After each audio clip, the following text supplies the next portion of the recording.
आज हम आपको एक कहानी सुनाने जा रहे हैं। कहानी का उन्वान है लालच का अंजाम। एक छोटे से गांव में एक किसान रहता था।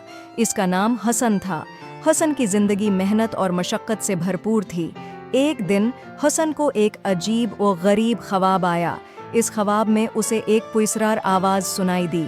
आवाज़ ने कहा, तुम अपने खेत के किनारे पर जाओ और ज़मीन खोदो, वहाँ तुम्हें खजाना मिलेगा। हसन ने सुबह उठते ही ख्वाब के बारे में सोचना शुरू कर दिया। वो यकीन नहीं कर सका कि क्या वाकई ऐसा हो सकता है, लेकिन दिल ही दिल में उसने फैसला किया कि वो उस ख्वाब को आजमा कर देखेगा। दोपहर के वक्त हसन अपने खेत के किनारे पर पहुंचा और खोदना शुरू कर दिया। जमीन खोदते हुए उसे एक चमकती हुई शय नजर आई। उसने जल्दी से हाथ आगे बढ़ाकर उस शय को उठाया। ये एक खूबसूरत हीरे का टुकड़ा था। हसन की खुशी की कोई इंतहा न रही। हसन ने सोचा कि अगर यहाँ एक हीरा मिल सकता है तो और भी मिल सकते हैं। उसने खोदने का काम जारी रखा। कुछ देर बाद उसे एक और हीरे का टुकड़ा मिला। उसके बाद एक और, फिर एक और। हसन की दौलत में इजाफा होता जा रहा था, लेकिन हसन को एहसास नहीं था कि ये दौलत इसके लिए मुसीबत बन सकती है। इसकी बीवी ने जब ये देखा कि हसन बहुत ज्यादा खुश हो रहा है, तो उसने पूछा, ये सब क्या है? हसन ने अपनी बीवी को सब कुछ बता दिया।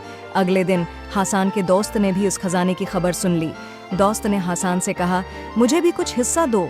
हसन ने सोचा कि अगर दोस्त को भी कुछ दे दिया जाए तो कोई हरज नहीं।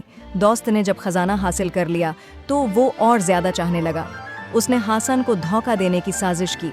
हसन के दूसरे दोस्त भी उस साजिश में शामिल हो गए। हसन ने जब ये देखा तो उसे बहुत दुख हुआ। हसन को एहसास हुआ कि ये दौलत उसे खुशी देने के बजाय इसकी जिंदगी में मुश्किलात पैदा कर रही है। उसने फैसला किया कि वो इस खजाने को वापस जमीन में दफन कर देगा। हसन ने खजाने को दोबारा दफन किया और अपने पुराने मामूलात की तरफ लौट आया।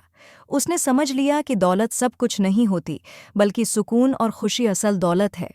कहानी का साबिक ये है कि ज्यादा लालच इंसान को मुश्किलात में डाल देती है। असली खुशी और सुकून सादगी में है।